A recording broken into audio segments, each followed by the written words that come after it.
It probably was when they had the readers that were Christian based. Well, we try and say that to our kids all the time, but we usually vocalize it as "shut up," which is not as creative as what we just went through. Okay, so I mean, it is. Listen, it's important how you speak to your kids. You Dumbo. That's not going to help them. Okay, you're so stupid. And that happens all the time.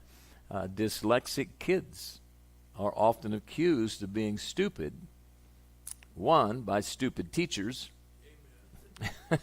who don't understand a dyslexic kid, and by other kids because they can't keep up with the work as easily, especially in the early years. And so, who was it?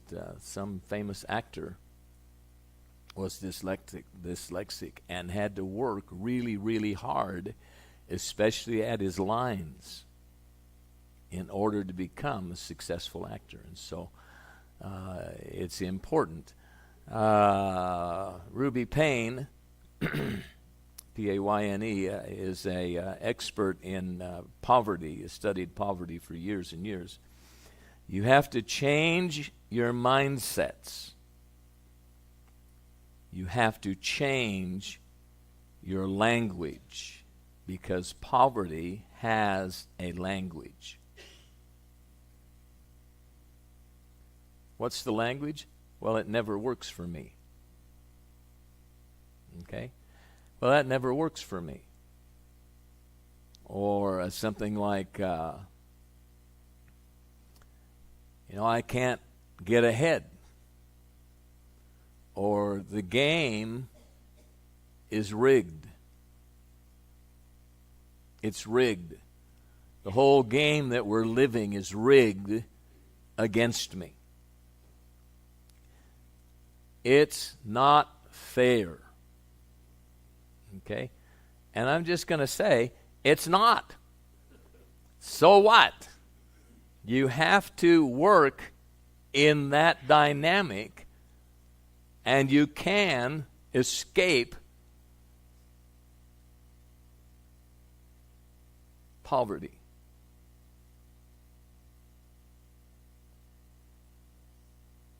I'm just unlucky.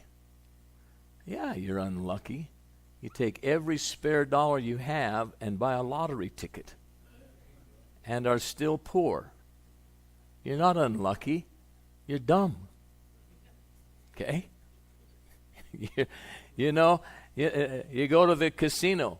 I have a niece that goes to Las Vegas all the stupid time, and I'm thinking, why don't you look around? Who's building brand new buildings, glorious, fabulous buildings? Who's doing that? And who do you think's paying for that?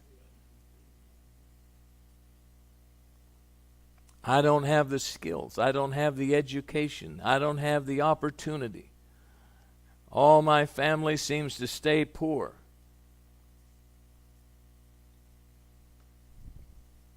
Even when I'm blessed, it doesn't stay in my pocket.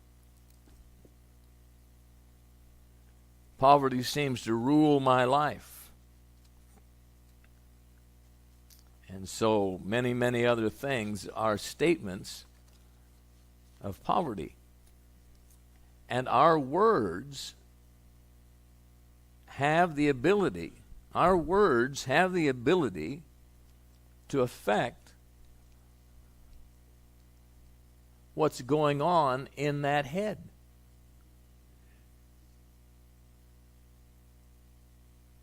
And they can block the blessing of God. They can block what God wants to give you and help you with. Now, I'm not saying that if you say, God, I'm sorry, please bless me. I'm not saying that a Mercedes will be in your driveway tomorrow. Okay. I'm not saying that you can blab it and grab it. I'm not saying that. But I am saying that God is a blesser. has always been a blesser and will always be a blesser. But our words can cut that off. Numbers 14:28.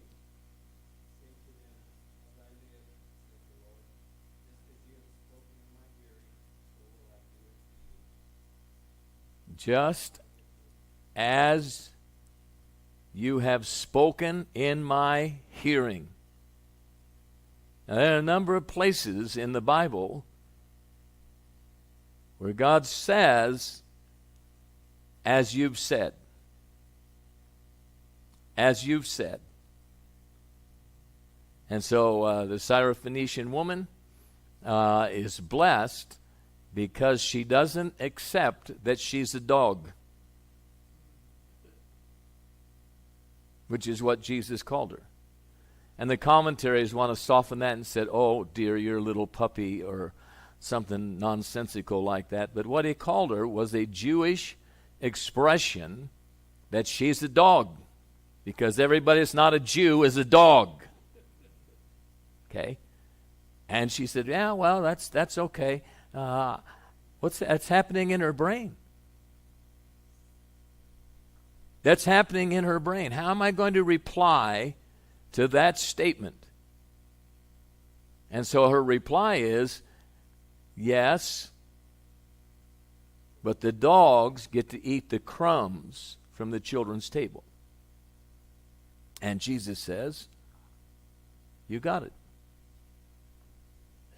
Carol. In my own life, if I had stopped where I thought that God wasn't moving, Mm-hmm. and like I took appraisal license, I took a real estate license, and I never passed them the first time. Right. And although I studied it and everything, but if I had stopped right then and there, my life would have been totally different. But I thought to myself, you know what, you just try again. Yeah. Yeah. And so I have a friend who went to law school, came out of law school, failed the bar exam the first time. That is it. I was working on my on the degree, and so one of the things that happens to the majority of people that are working on that level of degree is that they qualify DNF. They're qualified but did not finish. Did not finish. And so that happens a lot when we say, and they warned us that you can't say this is stupid, or the guy that's looking at my paper is as dumb as a brick, doesn't get what I'm trying to say. Because when your dissertation comes back, it's bled to death. It is absolutely bled to death. And then he says at the end of it, with everything that has to be corrected, and I didn't mark everything. There's probably 300 more errors.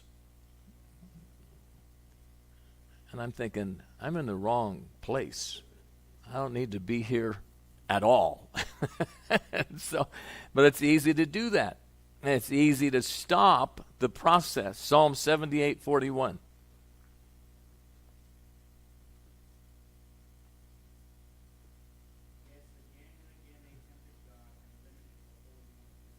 Okay, this is the national Israel. They tempted God. They limited the Holy One of Israel. And I've preached on that scripture a number of times. But it's possible for us to absolutely limit God, and primarily with our mouth. Primarily with our mouth. So I want to just say a few words. There's a law of attraction. Poverty involves a supernatural dimension. And so I want to go back to what we said at the start. We're talking about a force. We're talking about a power. Poverty has a force, has a power, has a demonic energy behind it. Okay? And so poverty involves a supernatural dimension. Why do people in poverty often continue in poverty year after year after year? Any ideas? Anybody want to jump in there? I don't blame you. It's not a trick question, but Ed. I knew an opium addict and an alcoholic, and it was just astonishing to me. The opium addict has just gotten out of jail. He can go anywhere he wants, do anything he wants, and he says, "What can you do?" And begins walking to the Connections house. Mm-hmm. What can you do? Like, it's no use. It's all against me. There's no hope for me anyway. I might as well go get low. Okay. And the alcoholic is saying, "What the heck? Nobody believes that I'm trying to change. They're not helping me. And so, what the heck? I might as well go get." Right. And so the living in poverty, we might as well go to the drive-in and spend our money on Coca-Cola and stuff like that, because we're never going to have anything anyway. We got a little bit now. We might as well enjoy it, because it's going to be gone and we're going to be broke again. That's what we did with the generational poverty. This is the way we've always lived, and it's always the moment that is the issue. It's not long term. It's not a plan. It's not any of those things. It's the enjoyment of the moment that overrides everything else. Poverty is supernatural. It's not just a lack of opportunity. It's not just, I don't do math very well. Okay. There are people who don't do math at all that are filthy rich. You get enough money coming in, you can hire somebody to do the math. Okay, so there's a dynamic. There's a law of attraction. Like attracts like. Okay? A magnet doesn't attract a rubber stopper. Right? Okay. So there are things that attract. And so that's true in life, that's true in money, and that's true in poverty. See, one of the problems, Ed already expressed, one of the problems we have is the people we're attracted to don't help us. Okay? They don't really bring a level of encouragement. They don't bring a level of understanding. They don't bring us up. They don't help elevate, and they don't elevate us in the things that we're doing in life. Whatever you expect, you are attracted to because of faith or unbelief. Faith gravitates toward faith, and unbelief gravitates toward unbelief.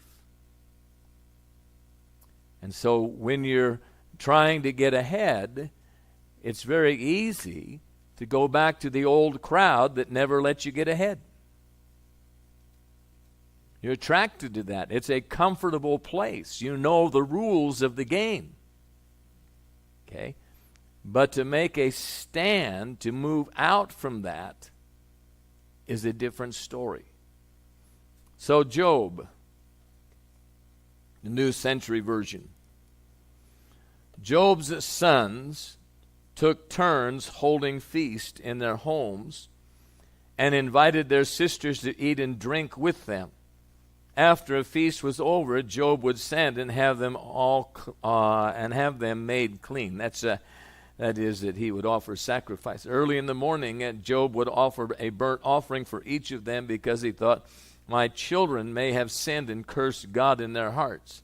Job did this every time. Job said, I'm afraid something bad is going to happen in my family. That's Job 1, verses 4 through 5. In Job 3, verse 25, everything I feared and dreaded has happened to me. Everything I feared everything I dreaded has actually come to pass in my life. And in many, many ways, poverty is almost a self-fulfilling prophecy.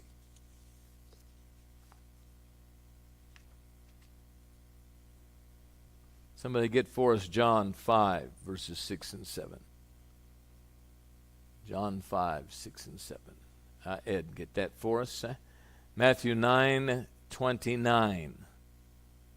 Leonard, get that for us. And Galatians 6, 7. Anybody over here have a Bible? Oh, David does. Okay. And so Galatians 6, 7.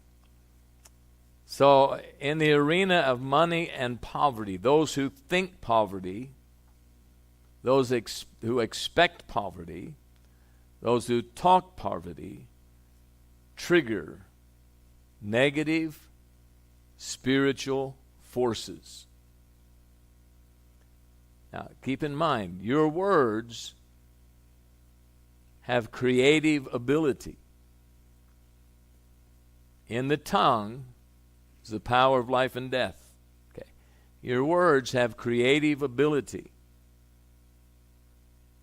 This happens in a home, happens in a marriage, happens on the job, happens in the marketplace, happens in your family. Your words are doing something. Well, I only said. Well, that's all right, but your only said didn't only just stop there. It produced fruit. It's a sown seed. And so those who think that poverty's their lot in life, then they open a door to attract the powers of poverty. They're living in agreement with the powers of poverty. And because of that, the door is open. Okay, so here we go. Open the door. That means the forces that affect our money are allowed to have impact. Matthew 9:29. And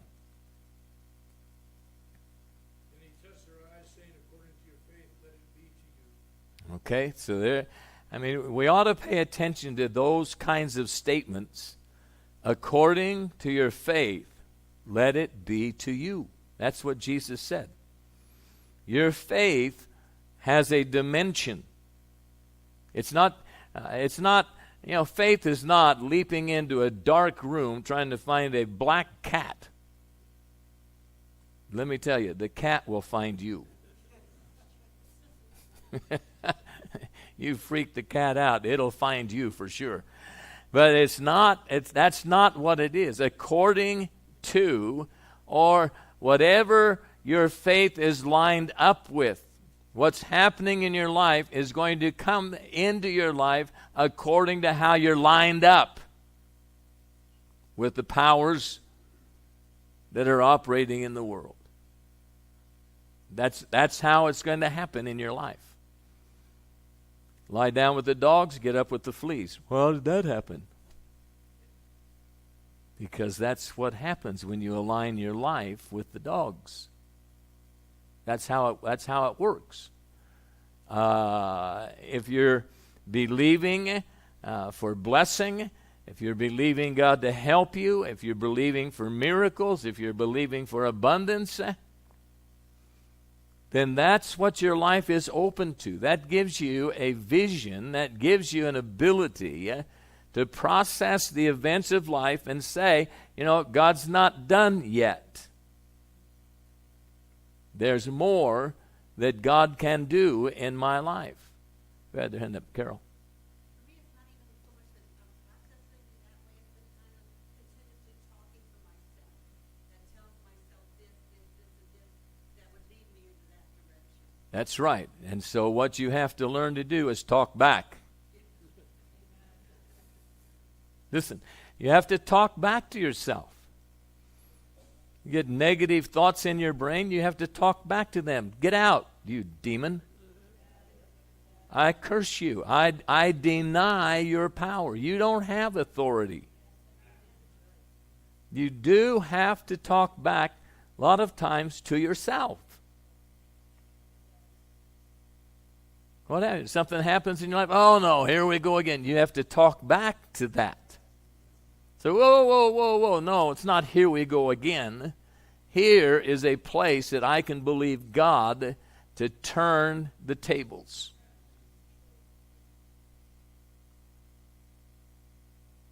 Okay, anybody? Question, comment? Coco.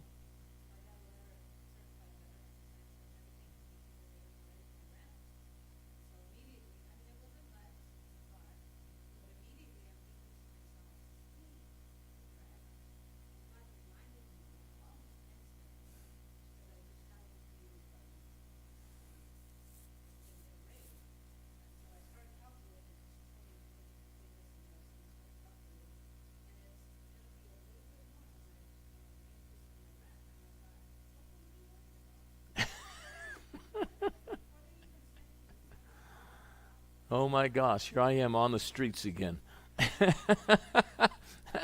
Here I am, living under the bridge, going to Safeway with the sign poor. Okay. I guess everybody's seen that guy, so anyway. If you're believing for poverty, that's what's coming your way. It's not just the data. It's not. It's supernatural. God is a supernatural God. Your salvation is supernatural. Your place in God's economy is supernaturally decided and determined. What limits it? Our words. People who are cursed, the door is open to poverty due to both sin and disobedience. Theirs and their ancestors. Because we learn many of those attitudes as we're growing up. It's what we learn. That's why our mothers all told us money doesn't grow on trees.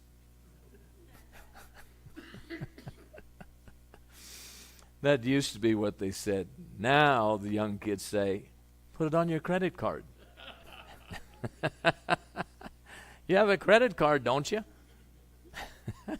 I do. It's mine. So, Galatians 6:7.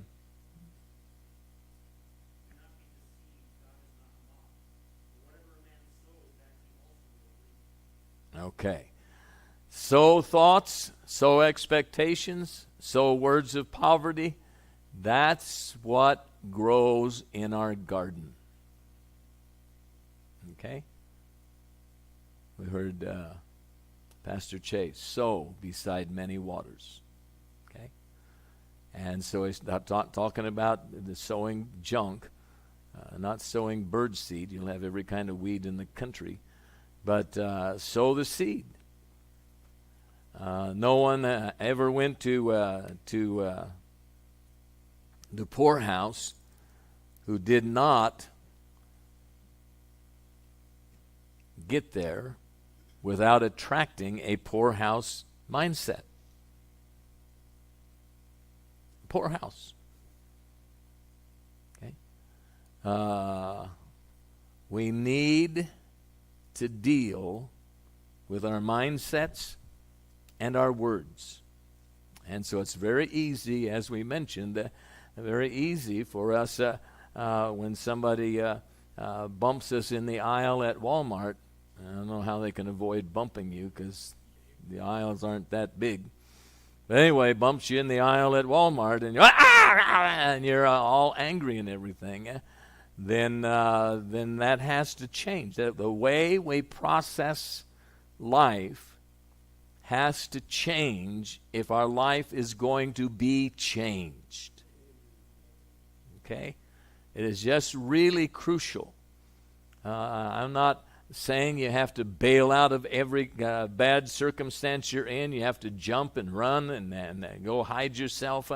I'm not saying that, but I am saying that if you process that differently, God will help you. God will help you, and you'll learn something very powerful.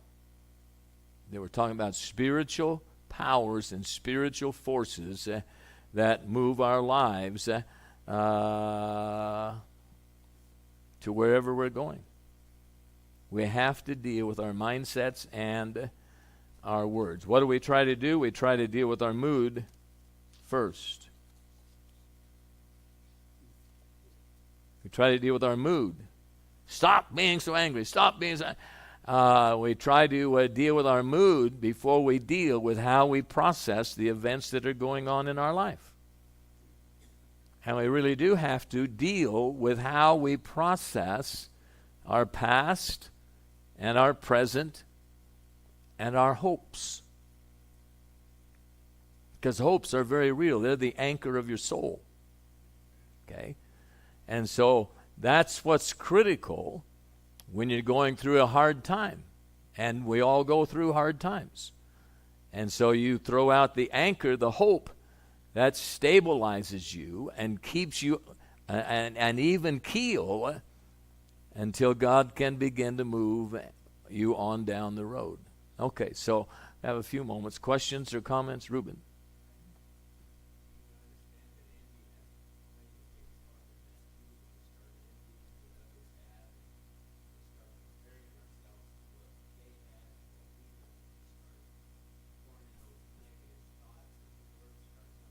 Mm-hmm.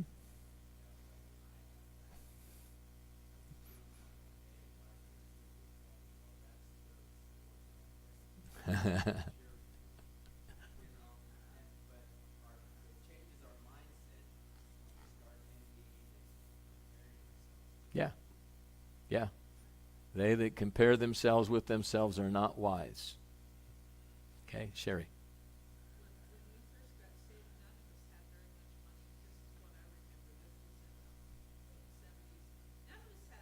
That's right. And as God began to work on us and put in a work ethic, and then the tithing, I'm sure helps absolutely. I saw people just begin to have nice things and not have to worry, not have to suffer, and we were a real brotherhood and sisterhood, and God did that. The second thing I noticed was like we're dealing with people that kind of are in generational poverty. There's no planning Mm-hmm. whatsoever. There's no planning of money. There's no budgeting. It's like we have money, we spend it all. And one thing I noticed was I got a phone call one day from someone wanting to sell me some kind of ring because it was the day after school started and she needed to buy school supplies. And I thought, they don't plan anything. They know school's coming. It comes every year.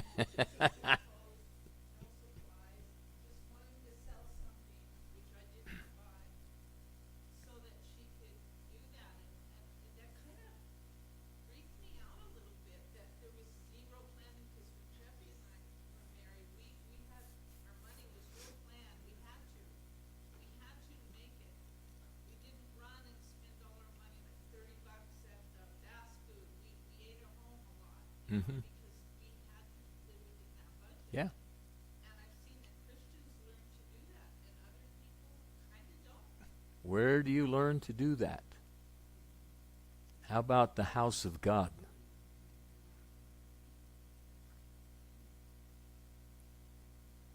That's why I'm teaching this.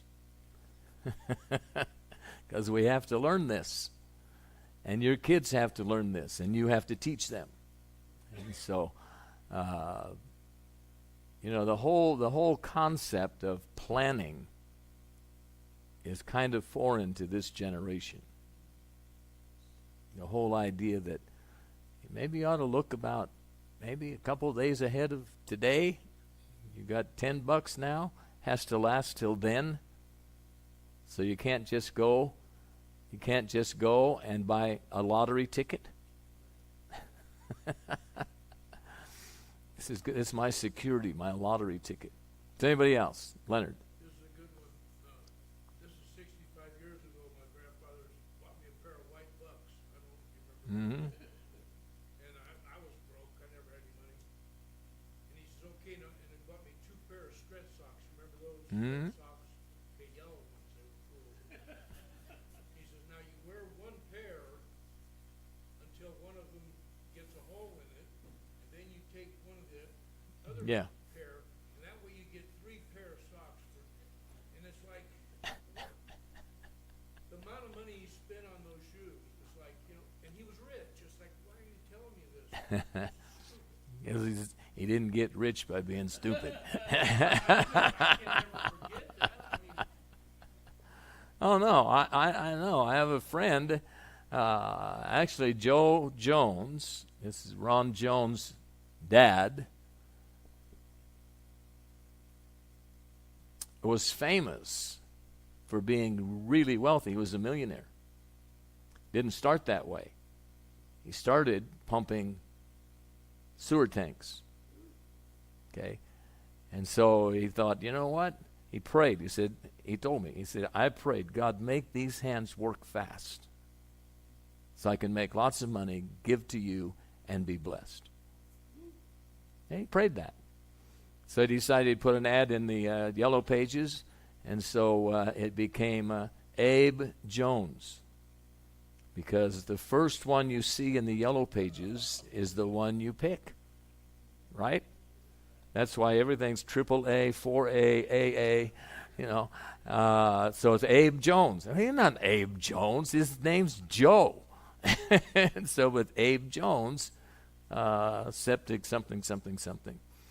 And so he made money, and he paid attention. He paid attention to it. Okay?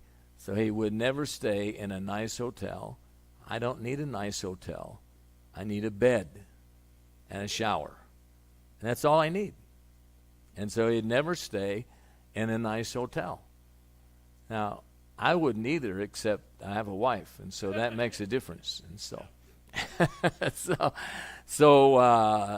those things were part of his psyche. And I'm not saying that everybody needs to do that. I am telling you that you open doors by how you align your life around money. Around money. It's the love of money that plunges people into poverty. It's not money. Money's neutral. Money's filthy lucre. That's what it is. Filthy lucre. Yeah. Okay. If you use it wrong. Okay. The money's neutral. And so if you're going to have things and be blessed, and I was just reading last night about Solomon. It's just absolutely bonehead what Solomon had. He had more than anybody in the world. And he had ships bringing gold and spices to him on a regular basis. Every year they came in. 22,000 bulls he sacrificed one day. 22,000? I was in Mexico, and I was camping out in a little park that the guy had. And he told me that, because he charged me to camp there, said I'd use this money to upgrade my herd. He would buy a bull to upgrade his herd. I didn't see no herd. They're out running through the mesquite everywhere somewhere. But he would do that because he wanted to make ends meet on down the road. He fed me a steak dinner, and it was very good, and we enjoyed camping there in Alamos, Sonora, Mexico. And my wife wasn't too thrilled, but we were from the way from town, the bar, to Holmes was through the graveyard, and the guys going home late at night would sing like crazy as they walked through that graveyard. They were loud. Anybody else before we close? Okay? So I think it's a good study. I think you'll learn a lot. So we'll continue next week. Okay, Lord bless.